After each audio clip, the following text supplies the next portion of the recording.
Hi மக்களே வணக்கம். Big Boss season 9 எல்லாம் நம்ம சேனலை சப்ஸ்கிரைப் பண்ணிவிட்டு உங்கள் ஆதரவை எங்களுக்கு தெரிவிச்சிருங்க. இப்போ பார்த்தீங்கன்னா லைவ் அப்டேட்டில் பார்த்தீங்கன்னா எல்லா ஹவுஸ்மேட்ஸும் கார்டன் ஏரியாவில் உட்காந்துட்டு ஜாலியாக பாட்டு பாடிட்டு டான்ஸ் ஆடிட்டு என்டர்டெயின்மெண்ட் பண்ணிட்டு இருக்காங்க. ஸோ பார்வதியோட அம்மா பார்த்தீங்கன்னா எல்லாருக்கும் பாட்டு பாடிட்டு ஒரு ஃபன்னாக போயிட்டு இருக்குதாங்க சொல்லணும். ஸோ இன்றைக்கி வேறு எந்த கண்டென்ட் இல்லைங்க, அவ்வளோதாங்க. ஸோ நாளைக்கு பார்த்தீங்கன்னா விக்ரம், சுபிக்ஷா இவங்க 2 பேர் ஃபேமிலி வர வேண்டியது பெண்டிங் இருக்குது. ஸோ என்னோட அசம்ஷன் பார்த்தீங்கன்னா இன்னொரு ஃபேமிலி வரதுக்கு வாய்ப்பு இருக்குது. யாருன்னு பார்த்தீங்கன்னா நம்ம பார்வதியோட பிரதர் தான் நினைக்கிறேன். ஏன்னா பார்வதியோட அம்மா பார்த்தீங்கன்னா அந்த 24 ஹவர்ஸ் டாஸ்கில் தான் வந்திருக்காங்க. ஸோ பார்வதியோட ஃபேமிலியிலேருந்து இன்னும் யாரும் வரல வேறு, அவங்க அம்மாவை தவிர.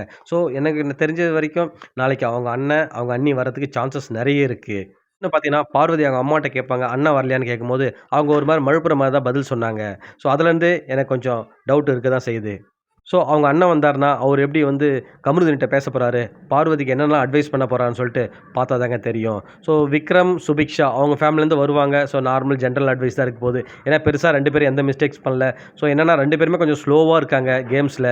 இப்போ கொஞ்சம் 2 வாரமே பார்த்தோன்னா ரொம்ப ட்ரை ஆகிட்டாரு விக்ரம்லாம். பார்த்தீங்கன்னா சுபிக்ஷாமே எந்த கண்டென்ட் இல்லாதல ரொம்பவே அமைதியாகிட்டாங்க. ஸோ அவங்களுக்கு பூஸ்டப் பண்ணுற மாதிரி ஏதாவது சொல்லிட்டு போவாங்க அட்வைஸ் நினைக்கிறேன் அவங்க 2 ஃபேமிலியில் இருந்தோம். பார்த்தீங்கன்னா பார்வதி கமருதீன் மேட்ருக்கு வருவோம். ஸோ இவங்க பார்த்தீங்கன்னா டிசிஷன் எடுத்திருக்காங்க. ஸோ இது அப்படியே ஃபாலோ பண்ணுவாங்களா, இல்லை தண்ணியில் எழுதி வச்ச கதை தானே தெரியல. ஏன்னா நிறைய டைம் பார்த்தீங்கன்னா அவங்க 2 பேரும் இப்போ ஒன்று பேசுவாங்க, அடுத்த 5 நிமிஷத்தில் வேறு ஒன்று பேசுவாங்க. ஸோ இதையாவது கரெக்டாக ஃபாலோ பண்ணுறாங்களா பார்க்கலாம் மக்களே. அவங்க இதை கரெக்டாக ஃபாலோ பண்ணாங்களா, உண்மையாகவே கேமில் அடுத்த டைமென்ஷனில் தாங்க போக சான்சஸ் இருக்குது. ஏன்னா எல்லாருமே ஹெவி காம்படேட்டராக இருக்காங்க. அதனால் கண்டிப்பாக கேமோட டைமென்ஷனே மாறும். இந்த லாஸ்ட்டு 25 நாளாவது எல்லாருக்குமே ஒரு நல்ல ஒரு பிக் பாஸ் பார்த்த ஒரு கண்டென்ட்டை கொடுப்பாங்கன்னு சொல்லிட்டு நம்பலாம். பார்க்கலாம் மக்களை. மீண்டும் அடுத்த வீடியோவில் உங்களை சந்திக்கிறேன். நன்றி.